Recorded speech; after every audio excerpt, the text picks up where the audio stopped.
Salut Eddie. Enchanté. Tu as demandé de l'aide? Me voilà. Merci, c'est formidable. Viens avec moi. Pourquoi as-tu fait appel à moi? Ce salon est une catastrophe et il fonctionne très mal.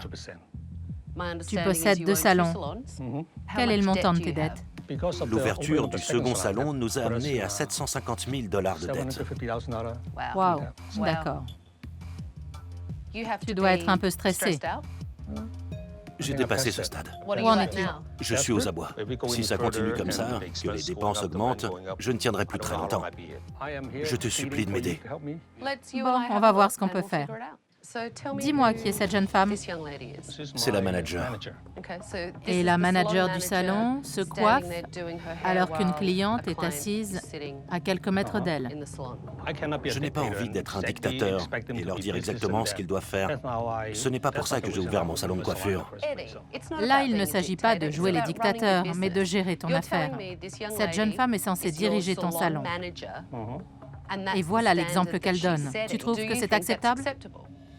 Je ne dois pas être un bon patron, sinon ça n'arriverait pas. Bon, on continue. Qui est cet homme? Bobby, l'un de nos coiffeurs les plus expérimentés. Il forme aussi les nouveaux. La couleur dégouline sur le visage de la cliente. Je sais. C'est acceptable? Non, pas du tout. Mais j'ai vu ça tellement de fois que j'ai fini par me résigner. Eddie m'a tout l'air d'avoir baissé les bras. Est-ce que je peux passer aux toilettes? Oui, bien sûr, je vous montre. C'est ici. Là-dedans? Si vous préférez, il y en a 2 autres en bas. En bas? Oui, je crois que je préfère. On dirait le début d'un film d'horreur. Je descends avec vous? Non, ça ira. D'accord. À tout de suite.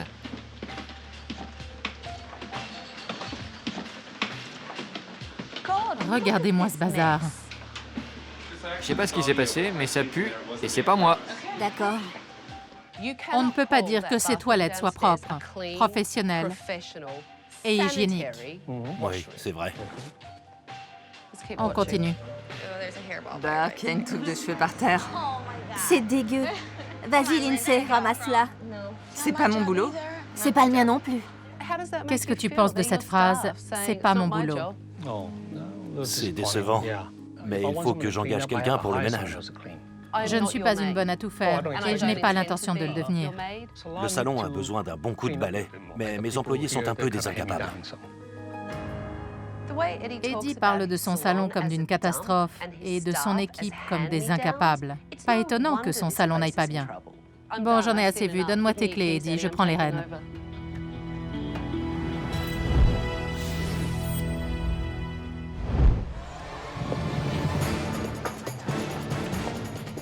Approchez tous. Allez, vite. Je suis trop content. Quand j'ai vu Tabata, j'ai failli me sentir mal. Bonjour à tous. Bonjour. Je m'appelle Tabata et je prends la main. On verra s'ils sont toujours aussi contents dans 2 jours. J'ai annulé tous vos rendez-vous de la semaine. Dans les jours à venir, tout va changer. À la fin de la semaine, il se peut que certains d'entre vous n'aient plus leur place dans ce salon. Je vous ai observé toute la journée. Dès qu'elle a dit « Je vous ai observé toute la journée », j'ai su qu'elle allait nous dire qu'on bossait comme des sagouins et que le salon était dégueu. Et franchement, j'ai vu des choses qui sont absolument inacceptables. On commence par Bobby. C'est parti. Je t'ai regardé faire une couleur et j'ai été horrifiée. Tu es le coiffeur le plus expérimenté du salon. Mais cette cliente avait de la couleur partout sur le visage. Pourquoi tu ne l'as pas essuyée? Je l'ai fait à la fin. D'accord. Donc c'est tout à fait normal d'appliquer une couleur sur les sourcils d'une cliente avec un pinceau dégoûtant, sale et crasseux, puisqu'après, de toute façon, on va l'essuyer, donc pas de problème. C'est une mauvaise habitude. Et vous prétendez être des coiffeurs professionnels? Vous en êtes sûr? Toi, Andrea, tu es la manager de ce salon. Je t'ai vu te coiffer devant la glace alors qu'il y avait une cliente dans le salon. Tu trouves que c'est digne d'un manager? Non. Là, j'ai eu l'impression que j'étais condamnée. Et quand vous voyez des déchets qui traînent dans le salon, vous vous en éloignez en disant « ce n'est pas à moi de le ramasser, ce n'est pas mon boulot ». Vous trouvez ça drôle? Non, c'est nerveux. C'est juste des cheveux. Je vous rappelle que vous en touchez toute la journée. Lindsay a intérêt à arrêter de sourire bêtement ou elle va le regretter. Je trouve ça vraiment honteux que vous osiez vous prétendre coiffeur. J'ai du pain sur la planche, je crois. Je voudrais visiter ce bouge que tu appelles un salon. Tu me fais faire le tour du propriétaire? Oui. Imaginons que je viens pour la première fois. Je découvre ce salon. C'est vraiment très accueillant, très charmant, ce sol répugnant. Sympa, non? D'accord. Bienvenue dans notre salon. Bon, rassemblez-vous tous autour de moi. J'espère que je vais au moins pouvoir vous faire honte. Je vais vous dire le fond de ma pensée. Vous n'êtes pas des coiffeurs professionnels, vous êtes des porcs. Je suis déjà mort de honte. Pas la peine d'aller plus loin. Pour commencer, tous ces cartons donnent l'impression que vous déménagez. On nous le dit souvent. On vous le dit souvent? Eddie a besoin que quelqu'un comme Tabata lui dise que son salon part à volo parce qu'il a complètement lâché prise. Il faut qu'il se prenne en main. Est-ce que c'est la peine de vous montrer cette couche de poussière? Ça vous semble normal? Regardez-moi ça. Vous la voyez tous les jours. Et ici, on a un gratuit pour un acheté. Mais c'est plutôt un demi pour un acheté parce que ce flacon est déjà ouvert. Eddie a mis des sommes colossales dans une quantité de produits divers et variés. Pas étonnant qu'il soit criblé de dettes. Vous utilisez ces toilettes? Est-ce qu'on a envie d'aller aux toilettes là-dedans? Je sais que vous me voyez à travers la porte vitrée. Et vous trouvez que c'est acceptable? Regardez-moi ça. Ces critiques très dures, c'était autant de coups de poing au visage pour Eddie. Mais tant mieux finalement. Tout ce qu'elle disait, on lui avait déjà fait remarquer, mais ça entre par une oreille et ça sort de l'autre. De mieux en mieux. C'est là depuis longtemps? On dirait que personne n'a jamais balayé ou lavé ce salon de coiffure. Et regardez-moi ça. Ça traîne depuis longtemps, à votre avis? 9 mois. C'est vraiment une honte. Tabata est une sadique. Elle a passé son temps à mettre la honte à toute l'équipe et à Eddie. Je trouve que c'est pas le meilleur moyen de changer les choses. Mais qu'est-ce que ce vélo fait dans la salle de soins esthétiques d'un salon de coiffure? Tabata a fait le tour du salon et a montré toute la poussière et les cheveux qui traînaient. Je savais bien que c'était sale, mais je ne voulais pas voir la réalité en face. Dès qu'on emprunte ces escaliers, on sent une odeur horrible. C'est par là que les clients passent pour aller aux toilettes.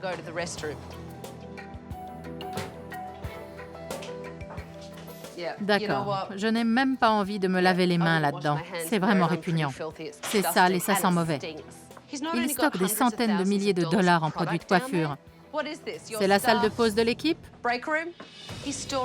Il stocke des vélos, des vêtements, des meubles et des tas d'autres choses. C'est effroyable. Comment sais-tu ce qu'il y a dans ces cartons? Cet endroit est un véritable dépotoir. Ce salon est une honte pour la coiffure. À partir de demain, les choses vont changer. J'ai peur pour le salon. Elle a vraiment été intraitable avec nous. Bonjour tout le monde. Quand j'ai vu Tabata, j'ai eu le choc de ma vie. J'y croyais pas. Approchez, approchez. Bonjour. Salut. Salut. Bonjour. Je m'appelle Tabata et je prends la main. J'ai annulé tous vos rendez-vous de la semaine et croyez-moi, les choses vont changer. Vous allez jouer selon mes règles. En général, on m'applaudit au début. On est moins enthousiaste à la fin, normalement. C'est moi qui vais fixer la marche à suivre. À la fin de la semaine, certains d'entre vous travailleront encore ici, d'autres non. J'ai fait installer des caméras de surveillance dans le salon et je vous ai regardé travailler toute la journée. Oh là là, elle va nous secouer les puces. Laissez-moi vous dire que j'ai été choquée par ce que j'ai vu. Alors, je vais commencer par... Je ne sais pas. Pourquoi pas toi, Joy? Je t'ai entendu dire que tu voulais attirer une clientèle plus huppée. Vraiment?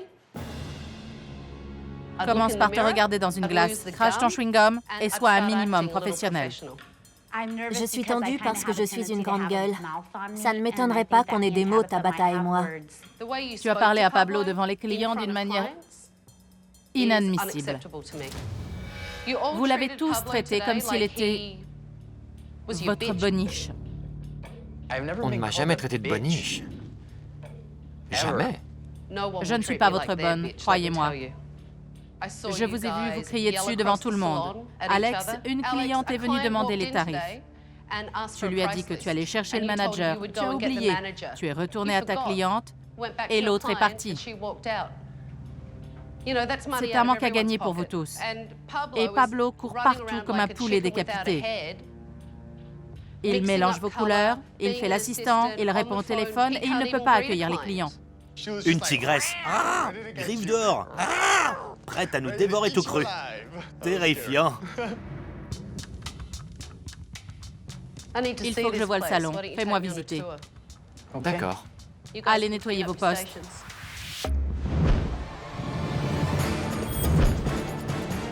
En inspectant les lieux, je me suis crue dans un épisode de Deux flics à Miami. Cet endroit est resté figé dans les années 80. C'est ton poste? Oui. Tu laves tes brosses? Oui. Ça ressemble pourtant à une poignée de cheveux. Je l'ai oublié, celle-là. Seulement celle-là? Oui. Vraiment, tu m'as l'air d'oublier beaucoup de choses. Et ça, c'est acceptable? Non.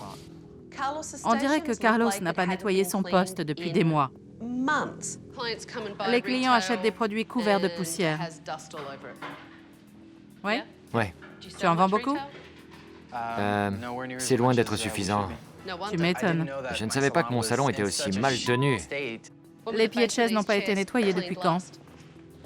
Ça fait un moment, je me souviens pas. Ça fait un moment, en effet, oui. Je ne les ai jamais nettoyés, je lui ai menti. C'est la salle de repos? Oui. Qu'est-ce que c'est que ça?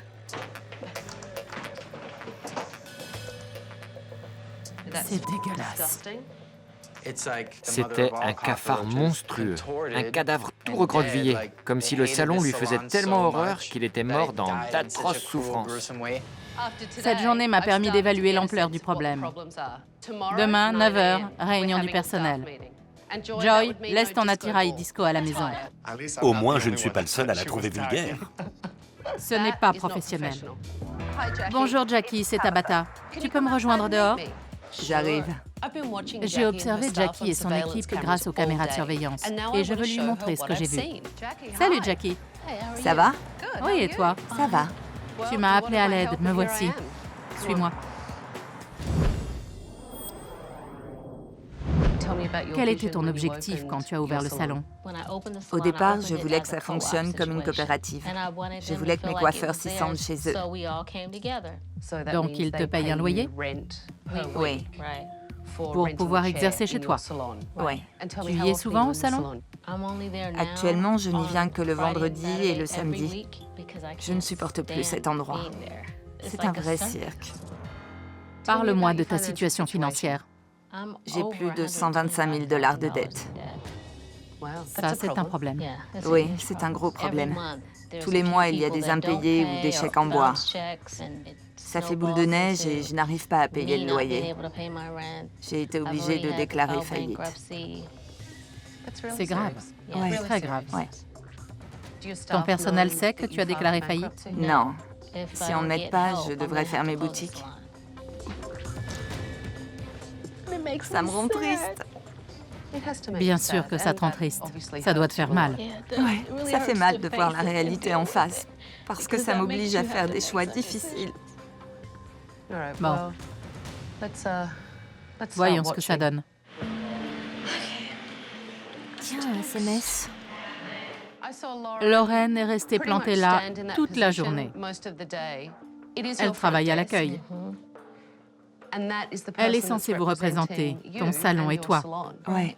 C'est embêtant. Oui, c'est gênant. On continue. Ça, c'est mon shampoing orgasme. Après, vous aurez envie d'une clope. Son shampoing était tout, sauf orgasmique. C'était du travail de sagouin. Ouais.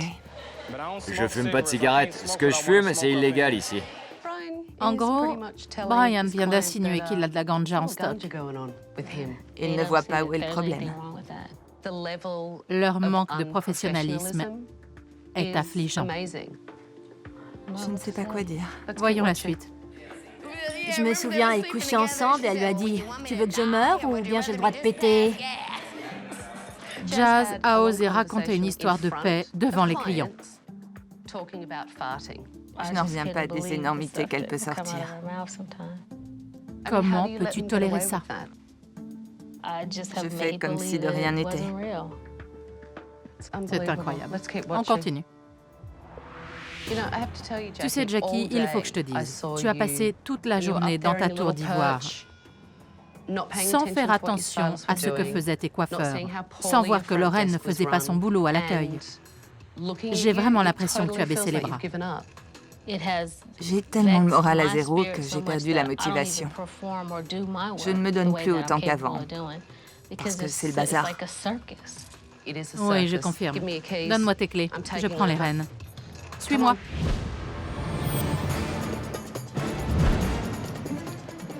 Bonjour tout le monde. Approchez-vous. Tu travailles ici? Alors qu'est-ce que tu attends? Quand Tabata a débarqué, j'ai tout de suite compris que ma vie ne serait plus jamais la même. Je m'appelle Tabata. Je vais prendre les choses en main. J'ai annulé tous vos rendez-vous de la semaine. D'ici quelques jours, certains garderont leur boulot et d'autres non. Franchement, j'appréhende un peu. Je me demande dans quelle mesure Tabata aura du résultat dans un salon de coiffure majoritairement afro-américain. Je vous ai observé à l'œuvre toute la journée. Jackie m'a dit que c'était le cirque. Et je suis bien d'accord. Vous êtes bruyant, vous n'êtes pas professionnel, et parfois vos remarques sont carrément déplacées. Stéphane, la discrétion et toi, ça fait deux. Quant à ta façon de travailler, c'est limite. Et je suis polie. La femme qui a déboulé au salon, elle n'est pas sympa. Lorraine, je ne t'ai pas vu bosser aujourd'hui. Tu as passé la moitié du temps adossée au mur. À aucun moment, je ne t'ai vu t'occuper des clients. J'ai passé toute la journée à courir à droite et à gauche. Les gens ne comprennent pas le stress que ça engendre d'être à un poste pareil. L'un des plus gros problèmes que j'ai détecté aujourd'hui, c'est le manque de respect. Et ça, c'est très grave. Jackie, tu me fais visiter les lieux? On commence par l'accueil. Sympa. C'était sur le tapis. La table est crasseuse. Vous avez vendu des produits? Non. Vous en avez utilisé sur les clients? C'est sec. On ne peut même pas enfoncer le doigt dedans. Quelle porcherie. On dirait que le ménage n'a pas été fait depuis des mois. Stéphane, où est ton poste? Je veux voir ça. Il est en haut. Je crains le pire. Tu sais, mon grand, c'est pas beau de mentir. Ton tiroir est répugnant. Regardez-moi ça. On nettoie. Une touffe de cheveux, Jazz. C'est ta brosse. Ouais. Non, mais c'est pas ma faute. Tiens, Jazz. Non. Tiens ta brosse. J'ai enlevé les cheveux.